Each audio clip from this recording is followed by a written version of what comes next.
Okay, let's start new lecture of cell cycle and cell division. Lecture number 3. पिछले class की अगर बात करें तो पिछले क्लास में हम लोगों ने क्या क्या देखा। सबसे पहले इंटरफेज देखा, उसके बाद डिवीजन फेज देखा। डिवीजन फेज में माइटोसिस में कितने फेज थे? 4। नाम बोलो। Prophase, metaphase, anaphase, telophase. ठीक है, प्रोफेज हमने देख लिया, मेटाफेज देख लिया और मेटाफेज पे जाके हमने लेक्चर को समाप्त किया था। मेटाफेज की आखिरी इवेंट पर जरा सा फोकस करेंगे हम लोग। मेटाफेज की आखिरी इवेंट क्या थी?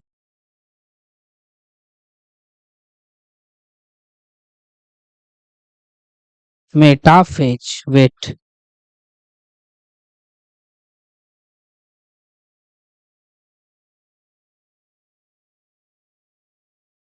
मेटाफेज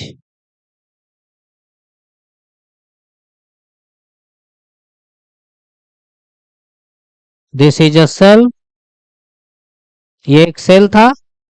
और मेटाफेज जिस समय समाप्त हुआ था उस समय जो भी सेल के अंदर क्रोमोजोम थे वो क्रोमोजोम कहां पर आ गए थे? इक्वेटर पर। सारे के सारे क्रोमोजोम अरेंज कहां हो गए थे? इक्वेटर पे अरेंज हो गए थे। इस तरीके से याद आ रहा है? ये देखो,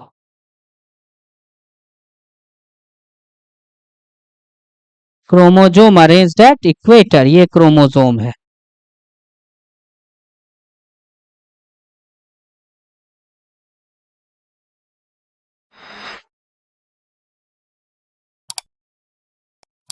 ठीक है, ये भी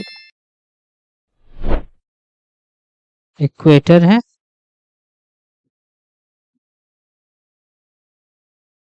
ये क्रोमोजोम हमने बना लिया। क्रोमोजोम की दो बाहें हैं, इस दोनों को क्या बोले थे अपन? Repeat with me, sister chromatids. और यहां ये क्या है बताओ? डीएनए है। ये बताओ, दिस इज ऑल्सो डीएनए। ये बताओ, डीएनए, ये भी डीएनए है। दोनों सिस्टर क्रोमेटिड सेंट्रोमेयर पे जुड़े हुए हैं और chromosomes get aligned at the equator. Chromosome जो है वो इक्वेटर पर आकर के अरेंज हो गई है, जिसको हमने नाम दिया था बच्चा इक्वेटोरियल प्लेट या मेटाफेजिक प्लेट। एक और बेहतरीन घटना घटी थी। क्या घटी थी बताएगा? ये रहे आपके एस्टर्स, याद आया? पक्का? Very good. झूठ मत बोलना, मेरे क्लास में जो झूठ बोलते हैं उनके लिए नर्क में अलग से सजा का निर्धारण है। यहां से क्या चला था बेटा? स्पिंडल फाइबर, और यहां एक कुंडी में फंसा था। उस कुंडी का नाम बोलो। कैनेटोकोर। तो ये कैनेटोकोर लगाओ इधर इधर। ठीक है, अगेन ये क्या है? स्पिंडल फाइबर इधर जाके कुंडी में फंसा, उसका नाम बोलो। कैनेटोकोर। यहां भी आए थे, स्पिंडल फाइबर कुंडी में फंसा, दैट इज कैनेटोकोर। ये सिनेरियो जो थी मेटाफेज की थी। डन। मेटाफेज में दोनों ही क्रोमोजोम अरेंज हो गए थे कहां पर? इक्वेटर पर। और दोनों ही क्रोमोजोम की जो सेंट्रोमेयर है वहां पर एक स्ट्रक्चर थी जिसका नाम था कैनेटोकोर। वो कैनेटोकोर से अपोजिट पोल की तरफ, इस पोल से इधर से माइक्रोट्यूबल स्पिंडल आकर के लग गया, इधर से स्पिंडल फाइबर आके लग गया, धागा लग गया जो इसको तोड़ेगा। इधर से धागा आ गया, लग गया, जो इसको तोड़ेगा। इधर से धागा यहाँ अटैच हो गया जो इसको तोड़ेगा। क्लियर है मामला? अब देखा जाए, ये है आपके मेटाफेज। अब क्या होगा? अब इसकी अगली फेज आएगी, दैट इज एनाफेज। तो अब हम लोग देखते हैं कि what is the event in anaphase. ठीक है, पहले सेल बना ले। ठीक है, जैसे ही एनाफेज आया थोड़ा सा और पहले बनाओ। यहां देखो, और इसको हटाओ, इसको और थोड़ा पहले, और थोड़ा पहले, इसको थोड़ा सा ऐसे बनाओ। यहाँ ये देखो, थोड़ा सा छोटा बनाते हैं हम लोग। ठीक है, ताकि दोनों डायग्राम यहीं पर आ जाए। ठीक है, इसके लिए हम लोग बनाते हैं थोड़ा सा छोटा सा। एनाफेज। अब देखो क्या होगा,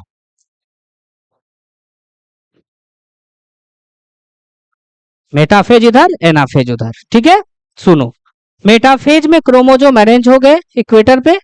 अब क्या होगा, ये जो स्पिंडल फाइबर है इसमें मेनली कौन सी प्रोटीन है, ट्यूबुलिन प्रोटीन। कौन सी प्रोटीन है इसमें, ट्यूबुलिन प्रोटीन। ध्यान दिया जाए, spindle fibre mainly made up of which protein, tubulin. Mainly किससे बना है, ट्यूबुलिन प्रोटीन से बना हुआ है। ये बात आ गई सामने।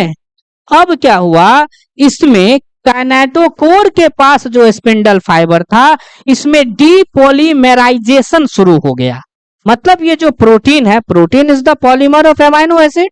बहुत सारा रुद्राक्ष को जोड़ जोड़ करके रुद्राक्ष की माला बनाते हैं, बहुत सारे मोतियों को जोड़ जोड़ करके मोती की माला बनाते हैं, बहुत सारे फूल को जोड़ करके फूल की माला बनाते हैं। तो फूल का माला फूल का पॉलीमर हो गया, मोती का माला मोती का पॉलीमर हो गया, रुद्राक्ष का माला रुद्राक्ष का पॉलीमर हो गया। फिर उसके बाद हमने क्या किया, डीपॉलीमराइजेशन कर दिया, सारे मोती को अलग अलग कर दिया। तो क्या माला एग्जिस्ट करेगा, नहीं करेगा, माला खत्म। ठीक उसी तरीके से ये जो प्रोटीन है इसमें कौन सा प्रोटीन है, ट्यूबुलिन प्रोटीन है। ये ट्यूबुलिन प्रोटीन का डीपॉलीमराइजेशन हुआ और देखते ही देखते इसमें कॉन्ट्रैक्शन हुआ और ये थ्रेड छोटा होने लगा। जैसे छोटा होने लगा ऊपर की तरफ प्रेशर पड़ेगा, नीचे की तरफ प्रेशर पड़ेगा, ऊपर भी पुलिंग फोर्स लगेगा, नीचे भी पुलिंग फोर्स लगेगा और खटाक से बीचों बीच ये फट जाएगी। जैसे ही ये फटेगी that is the beginning of anaphase. यानी एनाफेज की शुरुआत किससे होगी, what is the event that is the beginning of anaphase. तो मैं यहां पे लिख देता हूं, anaphase is characterised by, anaphase is characterised by splitting of centromere, splitting of centromere. Centromere का स्प्लिटिंग हो गया। सेंट्रोमेयर के स्प्लिट होने से क्या हुआ बच्चा, कोई बताएगा।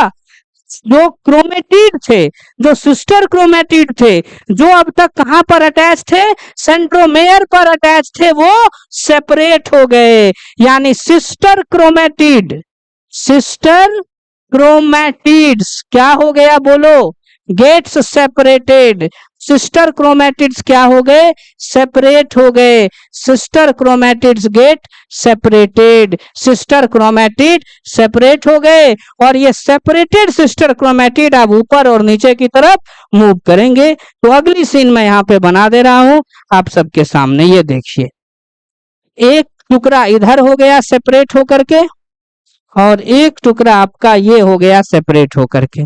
ठीक है, एक टुकड़ा ये हो गया सेपरेट होकर के ऐसे और एक टुकड़ा सेपरेट होकर के ऐसे, एक टुकड़ा सेपरेट होके ऐसे हो गया, एक टुकड़ा सेपरेट होके इधर आ गया। यहां पर भी एक टुकड़ा ऐसे दूसरा ऐसे सेपरेट हो गया, इसका भी एक क्रोमेटिड इधर आ गया और एक इधर आ गया।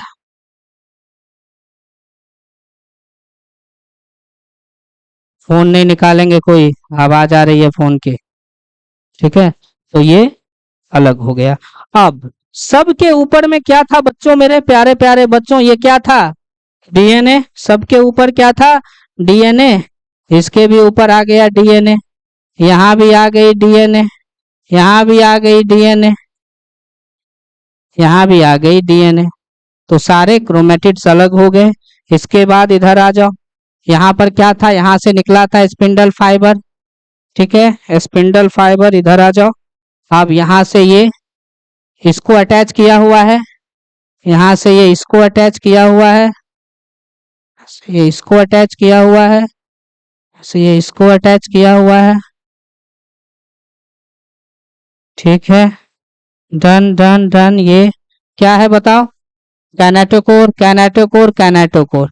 अब क्या हो गया, स्प्लिटिंग ऑफ सेंट्रोमेयर, सेंट्रोमेयर बीचों बीच फट गया। जैसे सेंट्रोमेयर फटा एनाफेज की शुरुआत हो गई। सेंट्रोमेयर के फटने से जो सिस्टर क्रोमेटिड था वो अलग अलग हो गया। तो यहाँ पर क्या है, स्प्लिटिंग ऑफ सेंट्रोमेयर, यहाँ भी लिख दो स्प्लिटिंग ऑफ सेंट्रोमेयर। सेंट्रोमेयर क्या हो गया, स्प्लिट हो गया। क्लियर। अब क्या होगा, इसको ऊपर की तरफ खींचा जाएगा, इधर ऐसे और इधर ऐसे, इसको खींचा जाएगा, इसको खींचा जाएगा ऐसे, इसको नीचे खींचा जाएगा ऐसे, इसको ऊपर खींचा जाएगा। ठीक है, ये क्या है हमारा पुलिंग फोर्स। ये क्या लग रहा है, पुलिंग फोर्स लग रहा है, ये पुलिंग फोर्स लग रहा है। ये नीचे भी क्या लग रहा है, पुलिंग फोर्स लग रहा है।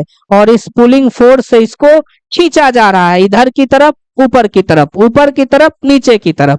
ठीक है, और खींचते खींचते खींचते खिंचाते खिंचाते क्या होगा, धीरे धीरे ये सेंट्रोमेयर खिंचाते खिंचाते खिंचाते कहाँ पे पहुंच जाएंगे, ये पोल के पास पहुंच जाएंगे। ये देखो, एक यहाँ आ गए हैं, एक अभी यहीं पर हैं। ठीक है, एक यहाँ पहुंच गए, एक अभी यहाँ पहुंच गए।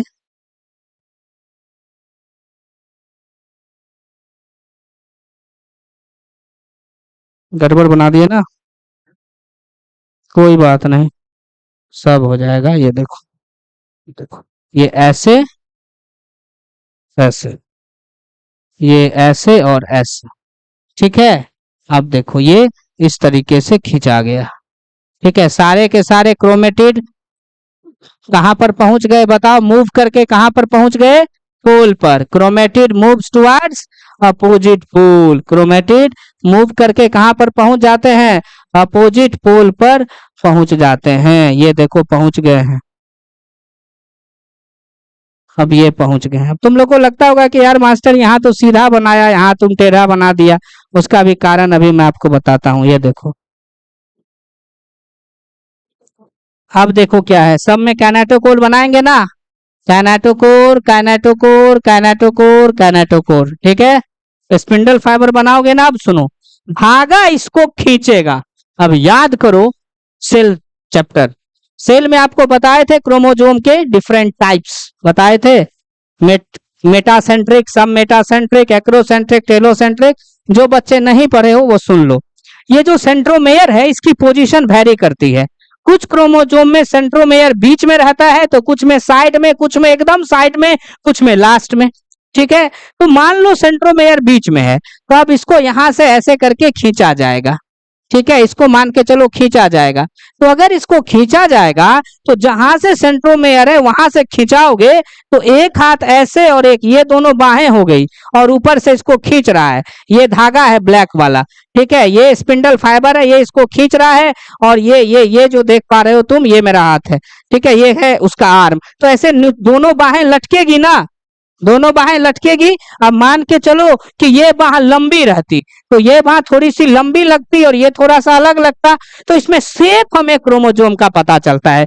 जैसे कि ये जितना है ना, सब किस शेप का है, ये भी शेप का है। अगर मान के चलो सेंट्रोमेयर थोड़ा साइड में रहता, थोड़ा साइड में रहता, तो ये वाला थोड़ा सा, ये देखो ऐसे लंबा हो जाता, तब ये किस शेप का हो जाता बेटा, ये आपका एल शेप का हो जाता। ये किस शेप का हो जाता, ये एल शेप का होता। यानी आपसे पूछा जाएगा कि बता कौन से फेज में शेप की स्टडी करते हैं, एनाफेज में।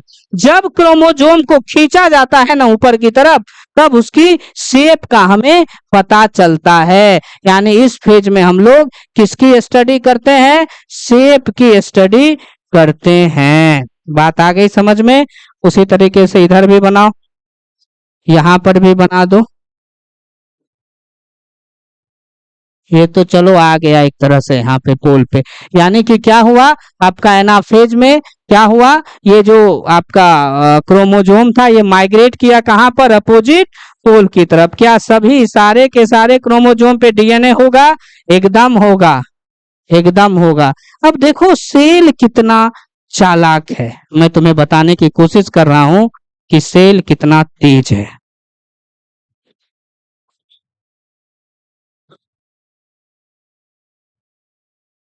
देखो, सेल को अपने डीएनए को बांटना था, सबसे पहले डीएनए डबल कर लिया, उसके बाद प्रोटीन के साथ कॉन्डेंस होकर के क्रोमोजोम बना लिया। उसके बाद क्रोमोजोम को बीच में लाया, रस्सी के सहारे बीचों बीच फाड़ दिया। एक टुकड़ा एक डीएनए के साथ ऊपर चला गया, दूसरा टुकड़ा दूसरे डीएनए के साथ नीचे चला आया। हो गया डीएनए का बंटवारा। कुछ देर के बाद ऐसे करके दीवार बना देंगे तो हो गया ना, उधर भी उतना डीएनए इधर भी उतना डीएनए, खेला खत्म। क्लियर है? यही किया। तो अब हम लोग लिखेंगे, क्या लिखेंगे बताइए?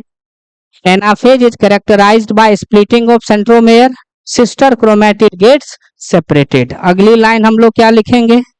Separated sister chromatid,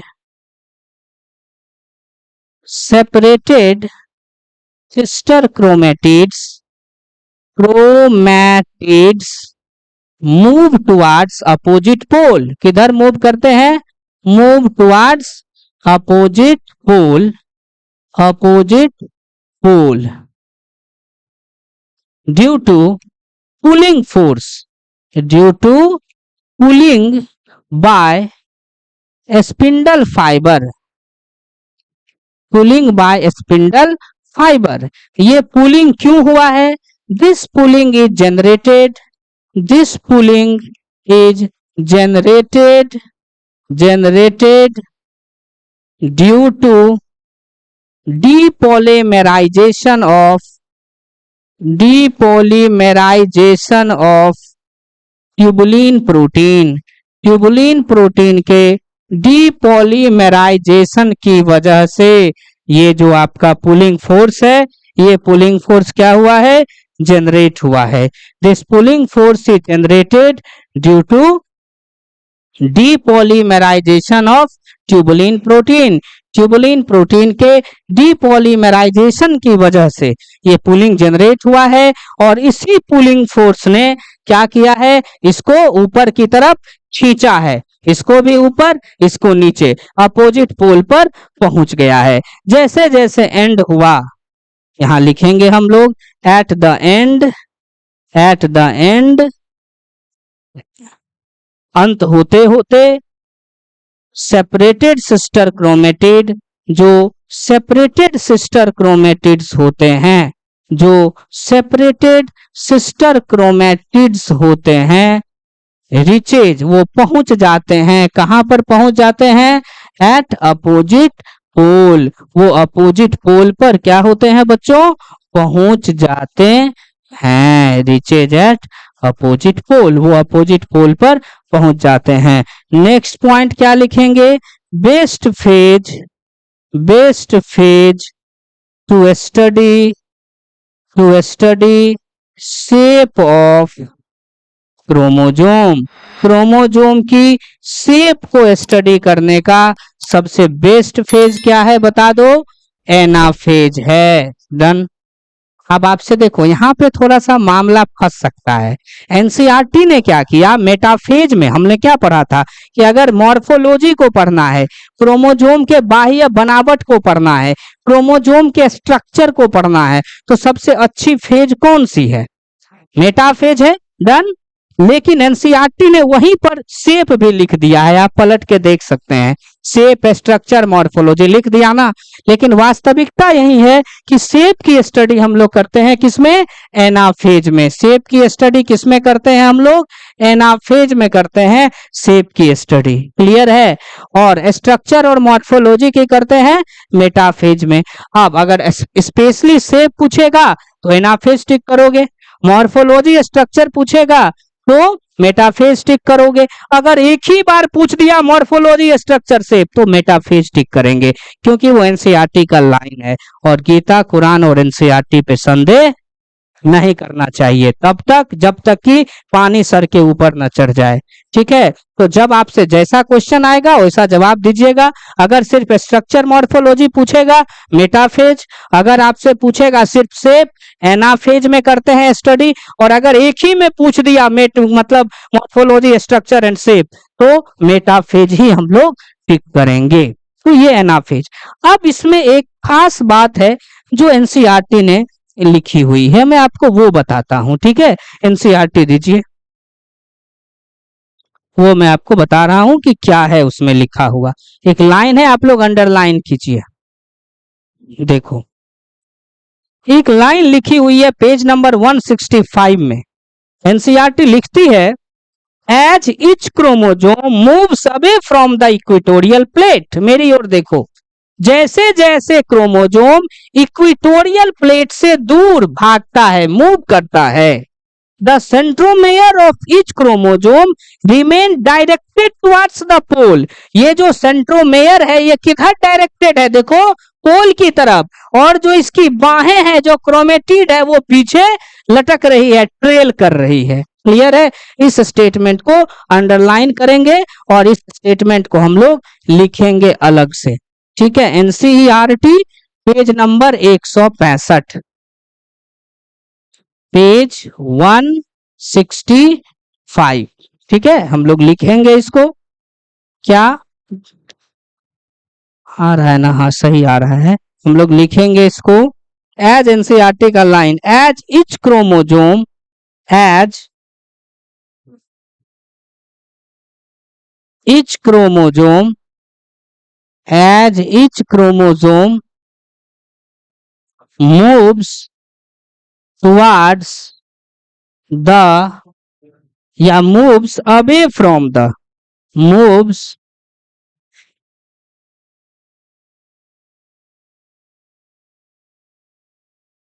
away from the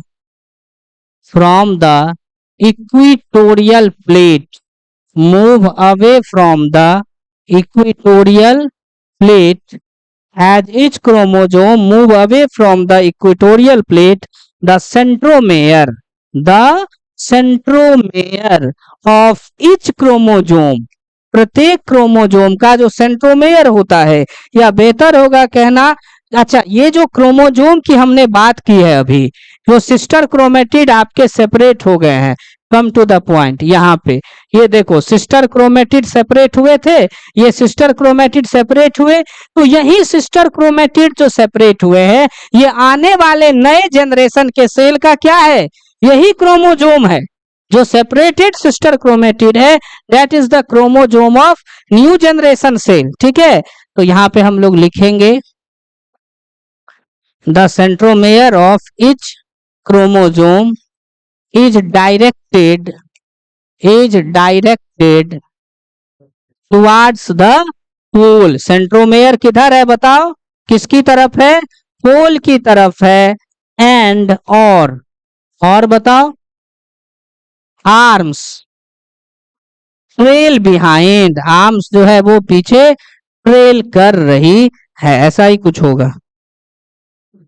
ठीक है, ट्रेल बिहाइंड। क्लियर है? तो ये जो आपका सेंट्रोमेयर है ये पोल की तरफ है, तो जो पोल की तरफ सेंट्रोमेयर है उसको हम लोग बोलते हैं लीडिंग एज। क्या बोलते हैं? Leading edge. वो लीड कर रहा है ना, वो आगे की तरफ है। ठीक है, एनसीईआरटी पेज नंबर 165 में यहाँ पर। ठीक है, लास्ट पैराग्राफ है, अंडरलाइन कर लेंगे आप लोग निश्चित रूप से। ठीक है, अब नोट में एक बात लिखेंगे हम लोग। क्या लिखेंगे भाई नोट में?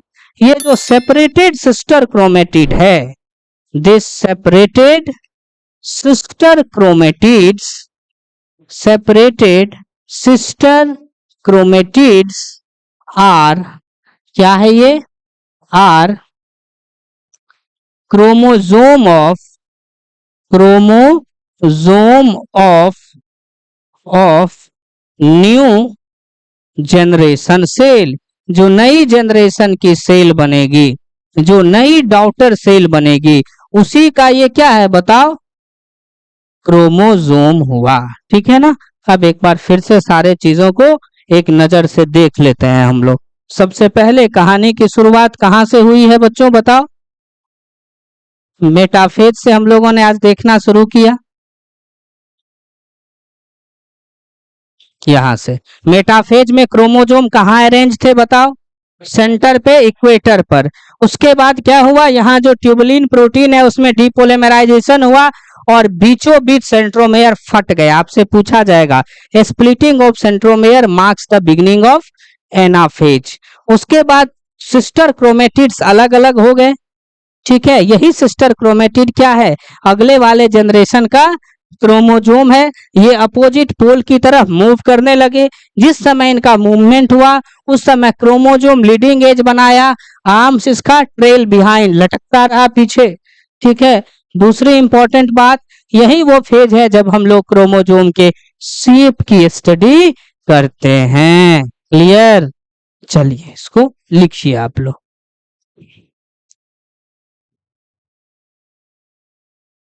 आप लोग लिख लीजिए। यहां से हम लोगों ने शुरू किया है, लिख लीजिए।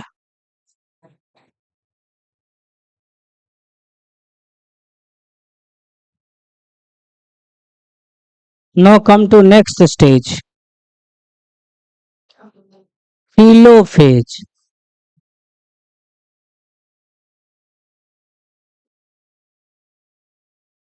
देखो मैं एक वर्ड में टेलोफेज का गेम खत्म कर दूंगा।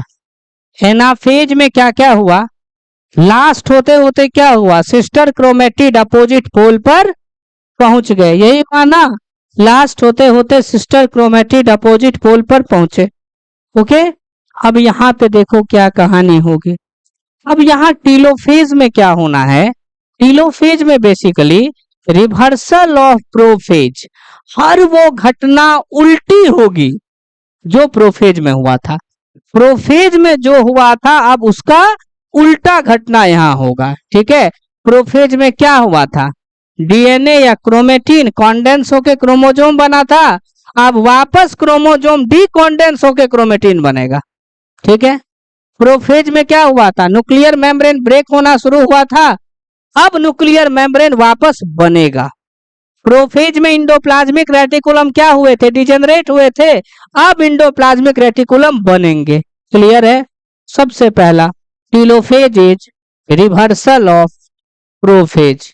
टेलोफेज किसका रिवर्सल है भाई मेरे, प्रोफेज का रिवर्सल है। It is the reversal of prophase, पहली बात। अब देखो इसमें क्या होगा। ठीक है, separated sister chromatid, separated sister chromatids that moved to opposite pole, जो कि अपोजिट पोल पर मूव करके गए हैं, that moved to opposite pole,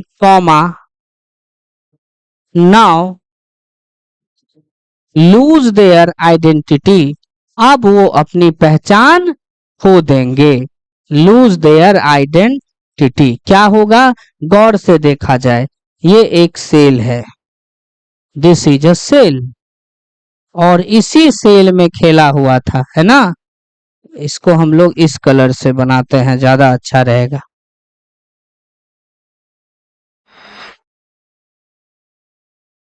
ठीक है,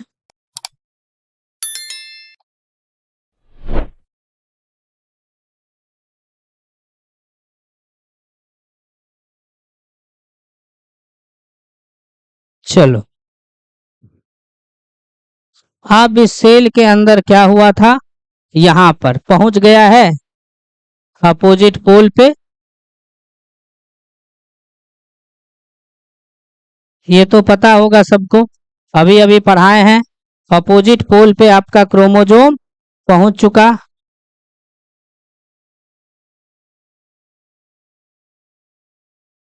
सब में एक चीज छूट गया बनाना, क्या, एक चीज छूट गया क्रोमोजोम में बनाना, क्या, काइनेटोकोर,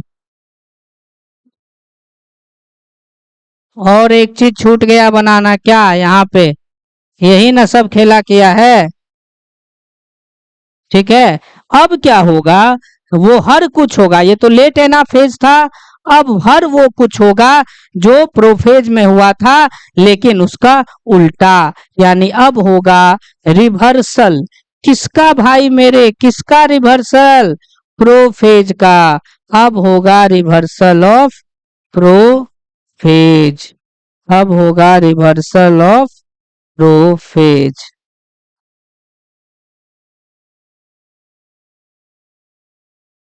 ठीक है, क्या होगा भाई, एक एक करके देख लेते हैं हम सारे घटना को कि अब क्या होगा। ये देखो सबसे पहले सेल बनाओ, क्या हुआ था, प्रोफेज में डीएनए कॉन्डेंस होके क्रोमोजोम बना था। अब ये जो क्रोमोजोम है ये डीकॉन्डेंस होगा। अब ये डीकॉन्डेंस होगा और ये डीकॉन्डेंस होके इस तरह का क्रोमेटिन फाइबर बना लेगा। ये डीकॉन्डेंस होगा और डीकॉन्डेंस होके क्रोमेटिन फाइबर बना लेगा। क्लियर है, इस पे ये डीएनए भी है, दोनों मिला हुआ है, डीकॉन्डेंस हो गया। और क्या हुआ था बताओ, और एक घटना और हुई थी, जो न्यूक्लियस मेम्ब्रेन था वो टूटा था, अब न्यूक्लियर मेम्ब्रेन बन जाएगा, बन गया।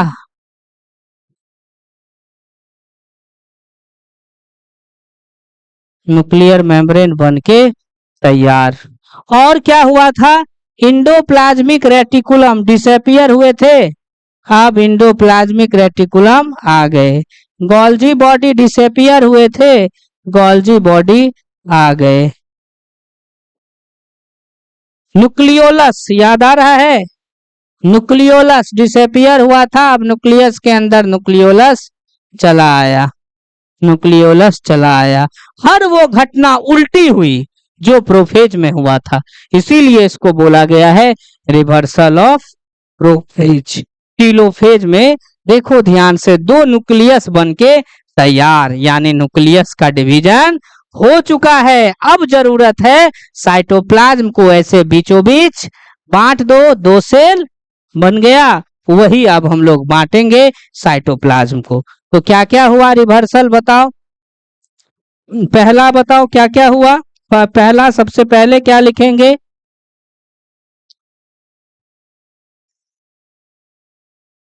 डीकंडेंसेशन, डीकंडेंसेशन ऑफ, डीकंडेंसेशन ऑफ क्रोमोजोम। क्रोमोजोम का क्या हो गया भाई साहब, डीकंडेंसेशन हो गया। ठीक है, क्रोमोजोम वापस से क्या बन गए, क्रोमेटिन नेटवर्क, क्रोमेटिन नेटवर्क बन गए, डीएनए का जाल बन गया वापस से।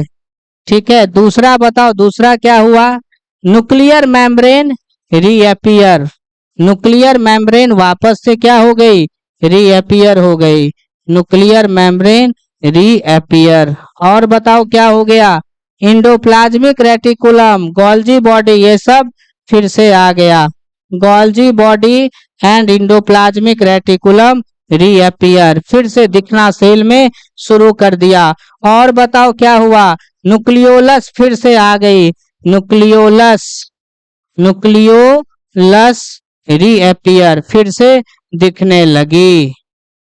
अच्छा, ये जो न्यूक्लियर मेम्ब्रेन हम लोग लिखे हैं ना, यहाँ पे रीअपियर से अच्छा वर्ड है हमारे लिए क्या, रिफॉर्म, क्योंकि न्यूक्लियर मेम्ब्रेन टूटी थी, अब वापस से बन गई। यानी eight the end of telophase, telophase की जब समाप्ति हो रही है, तो टीलोफेज के समाप्ति होते होते हमारे पास एक सेल के अंदर कितने न्यूक्लियस हैं, दो न्यूक्लियस हैं। At the end of telophase क्या लिखेंगे हम लोग नोट में, note, at the end of telophase, telophase की समाप्ति होते होते, at the end of telophase. ठीक है, a cell has two separate nuclei, cell के पास दो अलग अलग क्या हैं, सेपरेट न्यूक्लियाई हैं। और ये इस बात की तरफ इशारा करता है कि जो हमारा न्यूक्लियस डिवीजन है, जो न्यूक्लियर का बंटवारा है, जो कैरियोकाइनेसिस है, वो अब पूरी हो चुकी है, कैरियोकाइनेसिस कंप्लीटेड, खत्म, चारों फेज हुआ, न्यूक्लियस का बंटवारा हो गया। अब साइटोप्लाज्म को हम लोग आराम से बांट लेंगे, हमारा काम हो जाएगा। अब हम आपसे कुछ क्वेश्चन डिस्कस करेंगे, ठीक है। सबसे पहले क्वेश्चन लिखते हैं, अगला टॉपिक शुरू करेंगे उसके पहले देखिए question, question, a cell has 20 C amount of DNA, एक सेल है जिसके पास अमाउंट ऑफ डीएनए कितनी है, 20 सी, रफ में आप लोग बनाइए, 20 C amount of DNA, rough में बनाओ, 20 C amount of DNA and number of chromosome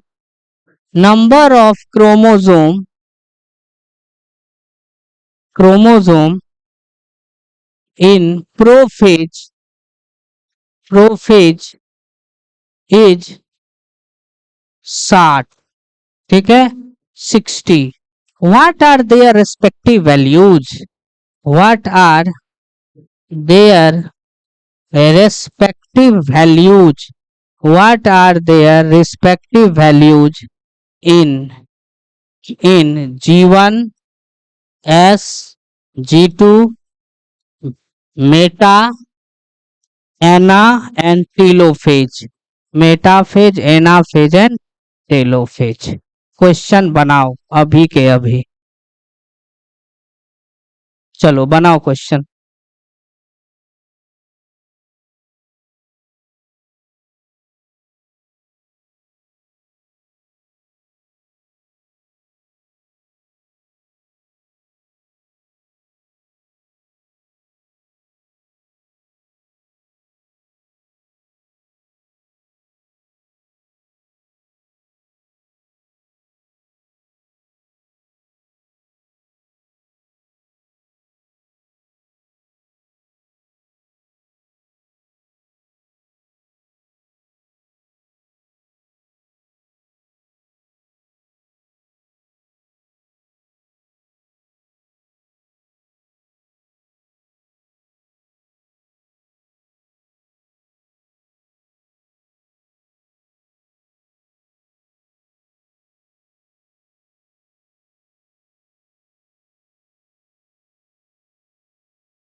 चलिए बताइए, किसी भी सेल में आंसर आ गया सबका. मैं बना रहा हूं, मेरे से मिलाओ. ठीक है, शुरू करें.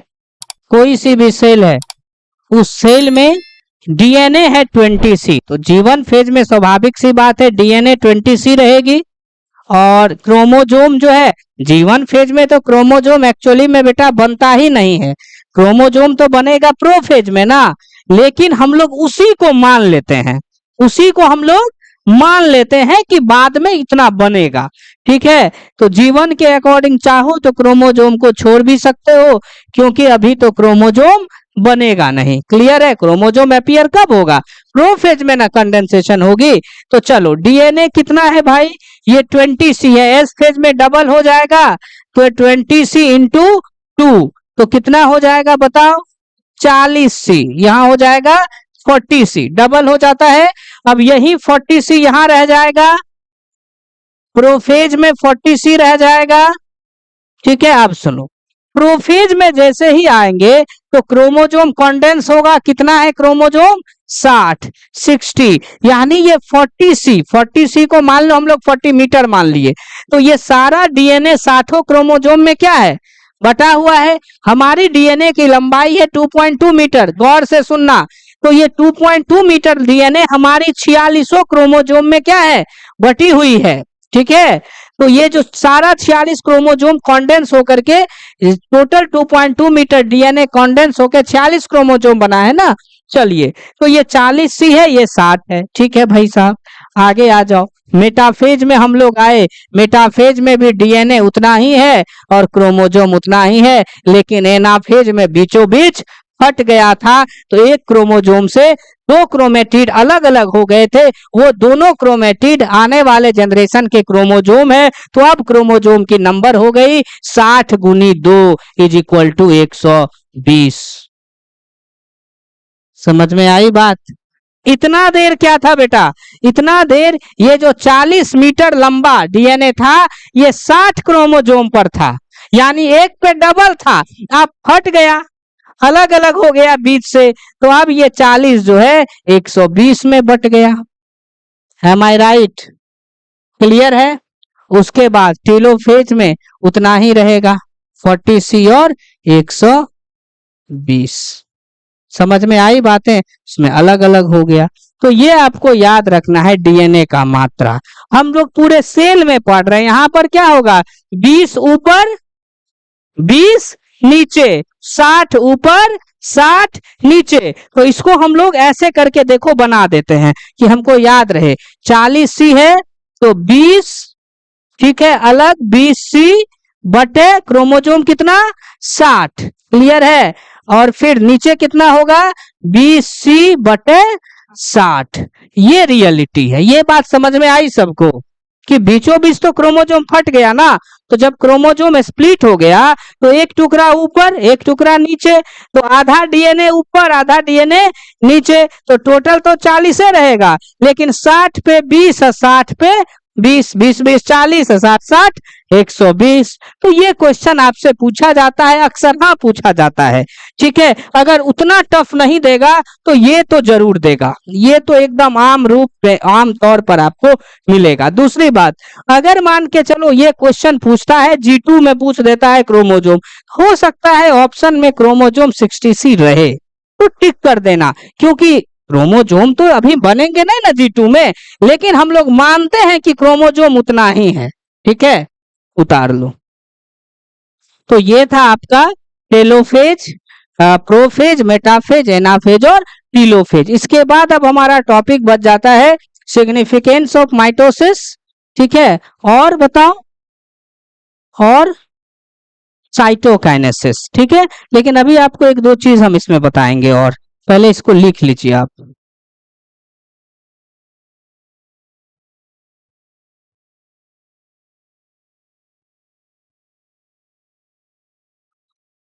नेक्स्ट टॉपिक की बात करेंगे, ये है माइटोसिस का काउज। एक तरह से ये सेल डिवीजन का कारण है। दो थ्योरीज आई कि भाई साहब आखिर ऐसा क्या है कि सेल डिवाइड करती है, क्यों डिवाइड करती है ना।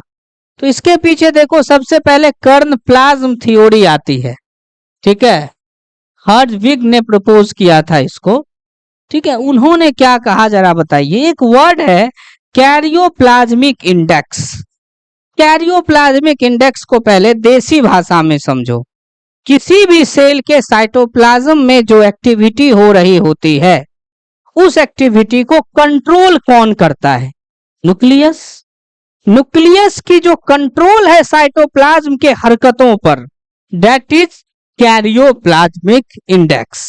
यानी कैरियोप्लाज्मिक इंडेक्स हम लोग कह सकते हैं कि वॉल्यूम ऑफ न्यूक्लियस बटा volume of cytoplasm minus volume of nucleus.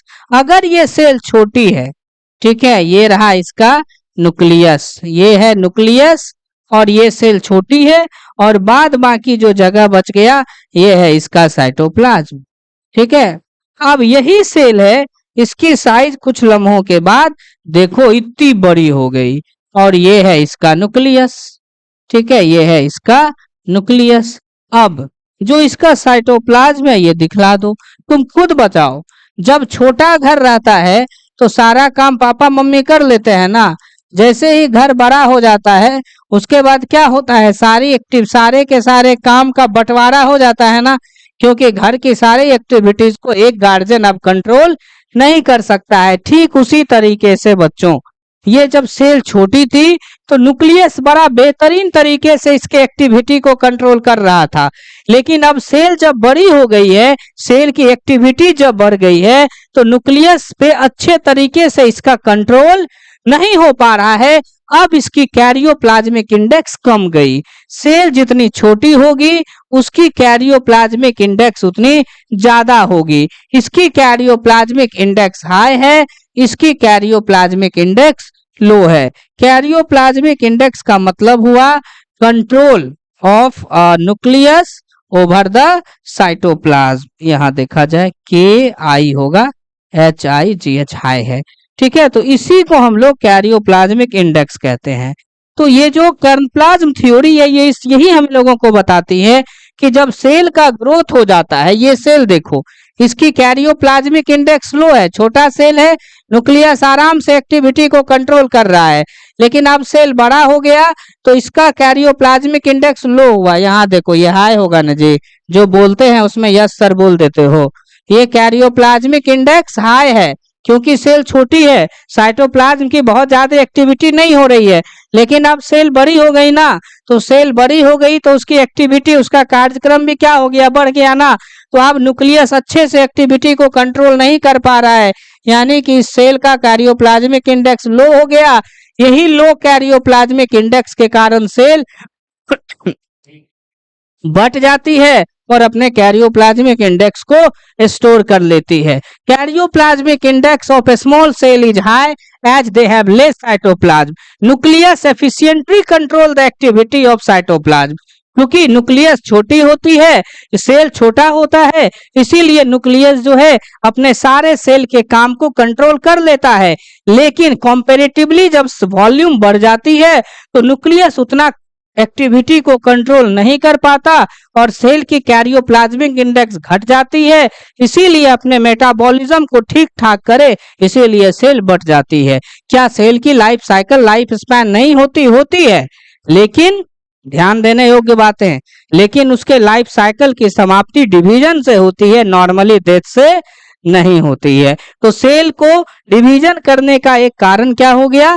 Karyoplasmic index. Cell का साइज बढ़ता है ग्रोथ होने के बाद, कैरियोप्लाज्मिक इंडेक्स कमती है, सेल का न्यूक्लियस उसकी एक्टिविटी को नियंत्रित नहीं कर पाता और सेल में डिवीजन हो जाती है। दूसरी बात है सरफेस वॉल्यूम रेशियो। ये भी एक तरह से कैरियोप्लाज्मिक इंडेक्स ही है, लेकिन उसको थोड़ा अलग तरीके से बताया गया। सरफेस वॉल्यूम रेशियो, सेल का वॉल्यूम और उसकी सरफेस एरिया सबके बीच में एक संबंध है। Is also considered as cause of cell division. कह रहा है कि जब सेल बड़ी हो जाती है साइज में तो वॉल्यूम जो है इसका ज्यादा बढ़ जाता है सरफेस एरिया से। अगर हम एक सेल को स्फेरिकल माने तो स्फेयर में सरफेस एरिया निकालने का फॉर्मूला क्या है? You all are biology student, बताओ। यार क्यू थोड़ी ना है सरफेस एरिया में यार, सरफेस एरिया। ओके, तो सरफेस एरिया में रेडियस का स्क्वायर है, वॉल्यूम में करो रेडियस का क्यूब आ जाएगा। तो जब सेल ग्रो करती है तो सरफेस एरिया के तुलना में बेटा वॉल्यूम बहुत ज्यादा ग्रो कर जाता है, ठीक है।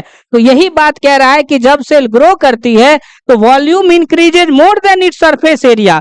जितना उसका सरफेस एरिया है उससे ज्यादा वॉल्यूम हो गई। तो ये है सरफेस एरिया। सरफेस एरिया से ही, सरफेस से ही मटेरियल अंदर आ रही है ना। अब क्या हो गया? वॉल्यूम बहुत बढ़ गया।